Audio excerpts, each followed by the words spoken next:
Upcoming IPO इस growth momentum को capitalise करने के लिए तैयार है। तो तैयारी हो चुकी है एक ब्लॉकबस्टर आईपीओ के लिए जो hello friends, welcome back to my YouTube channel stock market world में आपका स्वागत है। जैसा कि आपको पता है कि स्विगी के आईपीओ की चर्चा मार्केट में बढ़ती जा रही है, तो मेरे मन में कुछ सवाल उठ रहे हैं। फर्स्ट, क्या जोमेटो के शेयर्स को बेच दूं? क्या स्विगी के आईपीओ में पैसा लगा दूं? और अगर आईपीओ नहीं मिला तो क्या स्विगी के प्री आईपीओ को बाय कर लूँ? क्या जोमेटो प्रॉफिटेबल है या फिर स्विगी? क्या स्विगी के आईपीओ में पैसा डबल हो जाएगा? अगर आपके मन में भी यही सारे सवाल उठ रहे हैं तो रुको जरा, सब्र करो। इन सभी सवालों के जवाब हम इस वीडियो में लेकर आए हैं और आपको क्या करना है, बस चैनल को लाइक करना है और अगर पहली बार चैनल पर आए हैं तो उसको सब्सक्राइब कर दें और हाँ, वीडियो को अंत तक ज़रूर देखें।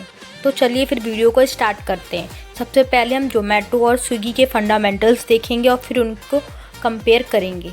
सबसे पहले हम बात करते हैं आप सभी के फेवरेट जोमेटो की। अगर इनके फाउंडर को देखें तो वो है दीपेन गोयल जी, जिन्होंने जोमेटो को स्टार्ट किया है। और अगर कंपनी की बात करें तो कंपनी एस्टैब्लिश हुई थी 2008 में और स्टॉक मार्केट में लिस्ट हुई थी 2021 में, मतलब 21 ईयर्स बाद ये स्टॉक मार्केट में लिस्ट हुई थी। अगर इसके मार्केट कैप को देखें तो 23 बिलियन का इसका एक अच्छा खासा बड़ा मार्केट कैप है। अगर इसके पी रेशो को देखें तो शेयर 40 के मल्टीपल पर ट्रेड कर रहा है। आरओसी की बात करें तो 1.14% और आरओई देखें तो 1.12%। और अगर इसके बिजनेस मॉडल की बात करें तो ये 4 सेगमेंट में बिजनेस करते हैं। First food delivery, second quick commerce, third going out और फोर्थ B2B सप्लाई के करके सबको समझते हैं। सबसे पहले देखते हैं फूड डिलीवरी। जैसे कि अगर आप घर का खाना खाकर बोर हो गए हैं और आपका मन है कि होटल या रेस्टोरेंट का खाना खाएं, तो आप घर बैठे ही इसको जोमेटो के ऐप से खाना ऑर्डर कर सकते हैं और 10 मिनट में खाना आपके घर आ जाएगा। अगर सेकंड की बात करें तो वो एक क्विक कॉमर्स, जिसे ई कॉमर्स भी कहते हैं, जो जोमेटो का ऐप है जिसके ऑनलाइन प्लेटफॉर्म से आप खाना बुक करते हैं। इस तरह के जो बिज़नेस होते हैं उनको ई कॉमर्स बिजनेस कहते हैं। और अगर थर्ड की बात करें तो वो है गोइंग आउट। अगर आप अपनी फैमिली के साथ बाहर होटल या रेस्टोरेंट में खाना खाने जा रहे हैं तो आप घर से ही होटल रेस्टोरेंट के टेबल बुकिंग कर सकते हैं, जिससे वहाँ जाकर आपका टाइम भी बचेगा। और अगर लास्ट की बात करें तो उनका लास्ट बिजनेस है B2B सप्लाई, मतलब बायर टू बायर सब। इन्होंने सोचा कि इनके राइडर्स वैसे तो होटल के चक्कर लगाते ही रहते हैं, तो अगर ये होटल रेस्टोरेंट को खाना पीना बनाने में जो रॉ मटेरियल्स प्रोवाइड होता है, जैसे साग सब्जी मसाले वगैरह, अगर ये डिलीवर कर दें तो इनका बिज़नेस और बढ़ जाएगा। तो इन्होंने होटल वालों के से बोला कि आप ये सब हमसे ही खरीद लो। और होटल की सारी लिस्ट तो इनके पास पहले से ही थी, इसलिए इन्होंने ये बिज़नेस भी स्टार्ट कर दिया और ये भी बहुत प्रॉफिटेबल रहा। और अगर इनके बिज़नेस में देखें तो इनकी 3 पार्टी, नंबर फर्स्ट कस्टमर जिनसे ये पैसा लेते हैं, सेकंड रेस्टोरेंट जिनसे ये कमीशन लेते हैं और तीसरे राइडर जिनको ये पैसे देते हैं। और इनका बिजनेस इन तीनों के ट्रायंगल में ही घूमता रहता है। तो चलिए अब स्विगी को देखते हैं। अगर कंपनी की बात करें तो कंपनी स्टैब्लिश हुई थी 14 अगस्त 2014 में। और अगर इसके फाउंडर्स की बात करके कंपनी को किसने खड़ा किया तो 3 लोगों ने इसको मिलकर बनाया। अगर पहले की बात करें तो वो है श्रीहर्ष मेजेटी, सेकंड राहुल जैमिनी और थर्ड रंजन रेड्डी। और अगर कंपनी का मार्केट कैप देखें तो $11 बिलियन का अच्छा खासा मार्केट कैप है। पी रेशो की बात करें तो -48 नेगेटिव पी रेशो है और आरओई देखें तो -30 ही दिखा रहा है। और अगर इसके बिजनेस को देखें तो वो जोमेटो की तरह ऑलमोस्ट सेम है। ये भी 3 सेगमेंट में काम करते हैं। नंबर फर्स्ट कस्टमर जिनसे ये पैसा लेते हैं, सेकंड रेस्टोरेंट जिनसे ये कमीशन लेते हैं और तीसरे राइडर जिनको ये पैसा देते हैं। तो जोमेटो की बात करें तो जोमेटो ने खरीदा था ब्लिंकिट को अपने ग्रॉसरीज का सामान बेचने के लिए, सूखा राशन वगैरह। वैसे अगर स्विगी की बात करें तो स्विगी इंस्टामार्ट, जिसमें भी अपने राशन का सामान बेचते हैं। इन्होंने एक नई फैसिलिटीज़ भी चालू करी, इसको कहते हैं स्विगी जिनी।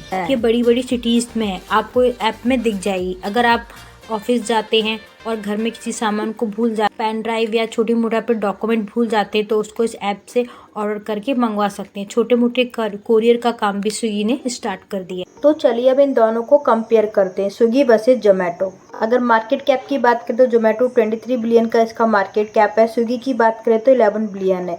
अगर प्रॉफिट की बात करें तो जोमेटो एक प्रॉफिटेबल कंपनी बन गई है, लेकिन स्विगी अभी भी लॉस में चल रही है। तो जोमेटो ने ब्लिंकिट स्टार्ट किया है और हाइपर प्योर स्टार्ट किया, इसमें ग्रोसरीज के सामान को बेचते हैं।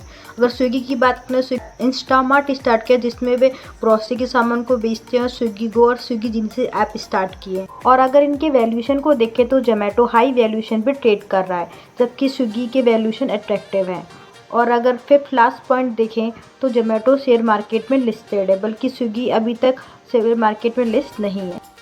अगर इनके रेवेन्यू को देखें तो स्विगी का 40% रेवेन्यू ग्रोसरी से आता है, 50% फूड डिलीवरी से और 10% अदर से।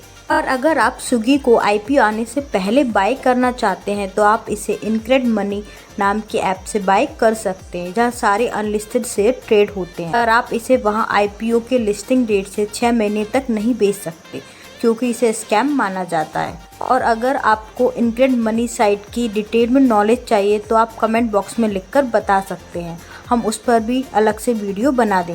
चलिए अब कंक्लूजन पर जाते हैं, बात करते हैं इसके आईपीओ की। इसके आईपीओ की डेट तो अभी नहीं आई है, पर एक्सपेक्टेड है कि जल्दी इसका आईपीओ आएगा। आईपीओ को आप ज़रूर सब्सक्राइब करें, मिलेगा या नहीं ये तो भगवान भरोसे है, पर जोमेटो के शेयर बिल्कुल भी ना बेचें।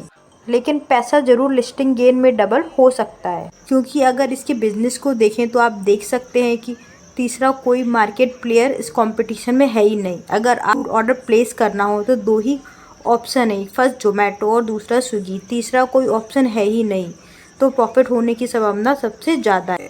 वैसे आप किसको सबसे ज़्यादा पसंद करते हैं, स्विगी को या जोमेटो को? क्या आप भी स्विगी के आईपीओ में पैसा लगाएंगे? कमेंट बॉक्स में लिख के ज़रूर। चलिए फिर मिलते हैं नेक्स्ट वीडियो में, और जाते जाते हमारे चैनल को सब्सक्राइब करना ना भूलें।